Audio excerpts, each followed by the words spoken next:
Doug Needle. And there's a J in his name. He had to give me some help here on that one. 990 at 131 for the motor, all hanging out of the 88 Mustang right side. Left-hand side goes 1053. 106 for the wagon of Chuck Hoekstra. And Hoekstra has been in the 10s. So, come on, Chuck, you need to step it up for us, buddy. You bragged about how you want to try and run in the 9s tomorrow. Don't let us down here. The Hustlin' Hillbilly 55 Chevy Gasser will come up next, left side of the racetrack. Right-hand side, the Camaro, the 2000 model with an orange influence. The Camaro is Eric Berkovic. Berkovic looking for the 10s. Goes 1063 at 122. 1002 with a whoops, a hammer. I mean, like the bed, the cab, everything just shakes in this thing. And Aaron, dropping the laundry yesterday to do a gender reveal and found out he's going to have a baby girl, his first kid, and he found out by pulling the parachute. Pretty cool way to do it. The 1964 Plymouth Valiant. Gerke all over the right-hand side of the racetrack, and he wisely backs off the loud pedal to save the parts and pieces. Chuck Sorensen in the street race car goes 1136 at 116 as Aaron Gerke will ride as our, I believe, number 3 or 4 guy in stick. No, actually, he's stick freaks. Way out towards the wall in the stick shift Honda. Dean Anderson on a nice clean straight pass in the Malibu goes 895 at 161, 935 at 150. He bumps it in and is ready. It is hooked up good, 114, 60 foot. He's having to drive it a little bit. 770 at 160. That is a good. So Aiden Bailey, the twin turbo LS powered wagon. He's staged and ready. A little bit of tire chatter. 588 at the 8th mile. 965 at just 111 is best. Here in just a minute if Steve can make a good run.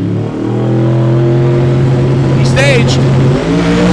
Off the starting line, 116, 60 foot. It wags the tail on him a little bit. And Morris will motor out the back door slow to an 867 at 138. That'll bring up Timothy Blythe next right side and the Rowdy Radio leading GTO of Andy Cook left side. Tire spin for the Triumph, and Cook goes 524. He's just on rails in the GTO. 878 at 165 for Timothy Blythe after a 180.6. Let's put this thing together. Both of them are running the 8-mile inspired Rowdy Radio class. CJ with the new 4.8 under the hood, a 678 at 107 for him. 10:02 at 70 miles an hour. So EJ may be having some trouble. That's about 2 seconds slow over what she ran yesterday. But so Devin, the big guy, the guy behind the keyboard and all the efforts on this car, Josh is going to build some boost in the big block. Single turbo Mustang. He gets the green light. Oh, and it was hooked up just past the 60-foot, knocked the tire loose. He's going to run it out the back door anyway. 831 at just 141. That'll give him at least, he's looking for a one and done right here if he can get it. He's going to spool up the turbos and bump it in left side. He's ready. Little aggressive on it. Pedals it 3 times. And finally after the 3rd time says, okay, I've had enough. So he will coast down the racetrack. So the crewman puts him on the starting line where he thinks the best rubber patch is.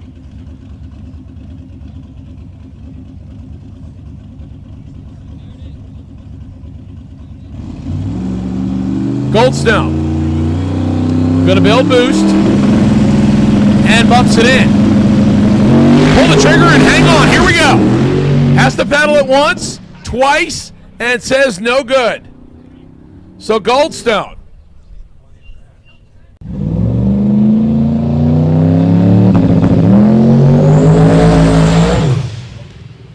I was about to say, the bad part about this one is Roll actually went in and lit both bulbs, so he had a 2.78 in the 55 Studebaker Commander. A couple of interesting cars to line up here. The Vince Rash-owned 69 GTL will stage up right side. The Studebaker, I believe this is the second pass for them. Staging up left-hand side, that's Stephen Donahue in the Studi. Donahue should be in the 12s. And he goes 13.04 at 111 here. The drop-top Pontiac goes 16.91 at 82 miles an hour. Of unlimited iron. Would like something in the 6s. Did he pull it back enough to still get a 6? Top end says 740 at 160. He would drop out of the lead by 0.02 of a second, so he needs to run quicker. It's got some wheel speed on it. It's slower to the 60 foot, and it won't work. 863.